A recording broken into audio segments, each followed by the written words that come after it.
There are a few reasons not to use speakers for gaming, one being awareness. Positional audio is a factor, and it's something most speakers won't do as well as a headset. Another is disturbing your housemates and neighbours, who probably don't want to hear constant explosions and gun sounds. I didn't want speakers for gaming though, I always use headsets. I wanted speakers for entertainment and for when I have company, and for that, the Sound Blaster Katana is really good. Probably way better than I needed. So you know what it looks like? Here's the bar and sub. And here's something that wasn't on my old Logitech speakers. I can just unplug the sub like this. Bass travels a lot, so this is really good when I want to use speakers late at night. That's important because bass seems to travel through walls and floors a lot better than treble. So being able to unplug this means there's less chance of disturbing other people. But there's a lot more to like about it, of course. Starting with the sound. Apparently it has tech usually found in studio monitors, along with the BlasterX acoustic engine and Dolby Digital 5.1. But basically it has a 5.25 inch sub, and then the bar has two top facing 2.5 inch speakers for mids, and then two 1.34 inch tweeters for the highs, front facing on the ends. Here's a quick listen as I move the mic between the two. Please keep in mind, the microphone is never going to detect the sound as you would hear it if you were here, but it will give you a general idea. I won't turn it up all the way, but it can go quite loud.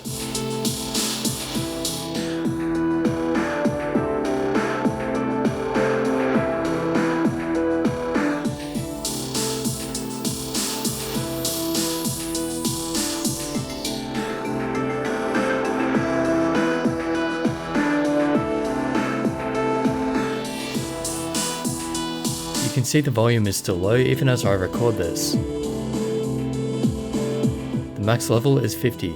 The first feature many will notice is the 49 RGB LEDs. They transition smoothly, and it can really help define your setup.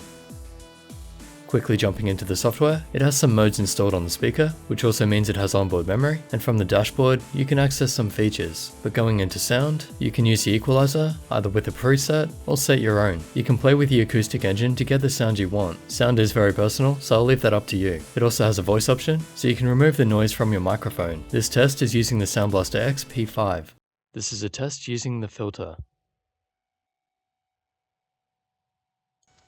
This is a test without the filter. There's also a voice morph area if you want to mess around with some effects. You can turn the lighting off or go through a range of presets with rainbow, waves, aurora, or make your own. Wave is great for that.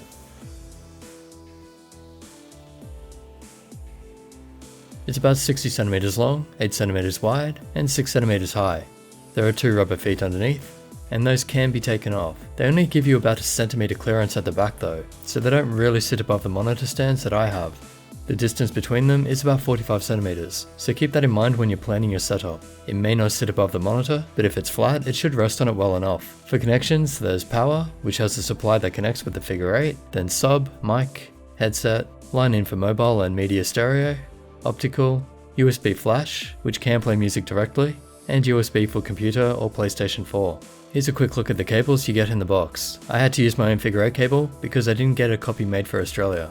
Also these are for wall mounting, and two USB cables, 1.8 meters and 65 centimeters. The design is fairly basic in a good way. It should blend into a lot of setups like this. Brushed metal on top gives it a nice premium look, and the sides are just slightly angled. 5 buttons on top, power and Bluetooth, volume control, source, and lastly audio and lighting presets. It can be connected with phones using Bluetooth, and on top of that it has a remote which can change modes, volume up and down, and even change song in Winamp. I still use Winamp, so that's amazing for me. And because it has a remote, it's going to be great in a lounge setup too. The latest firmware allows it to connect to the PS4 using USB. Make sure you go to the website for that. Then you just set it to computer, and you'll be able to adjust the volume, which is great because I'm using a 43-inch ViewSonic monitor. It's not a TV, and doesn't have a remote, so I needed a way to adjust the sound. The entertainment value is awesome. The camera and recordings won't do it justice, but console games and movies are amazing with this. Rockets.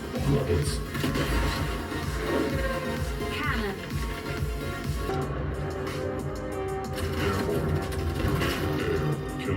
So to conclude, this does everything I want and more, and I've been able to get a good sound out of it. For me, it's better than what I needed. It's overkill. If you're looking for a soundbar and sub that has all these features, and you want something you can turn up really loud and still get amazing sound, then this is worth it. If you live in a quiet neighborhood and in a unit like I do, you probably won't get everything out of this, because you really have to turn it up to get the full use of it. That said, it's a premium device with great build quality, plenty of features and functions, so even if you just want something to cover most bases, and you're not afraid of the price tag on it, then I can highly recommend it. It's been great. Special thanks to Sound Blaster for sending this out for review. Amazing product, really enjoying using it. And as always, if you want to help support the channel, I'll leave the usual links in the description. Like and share this video, and I'll catch you in the next.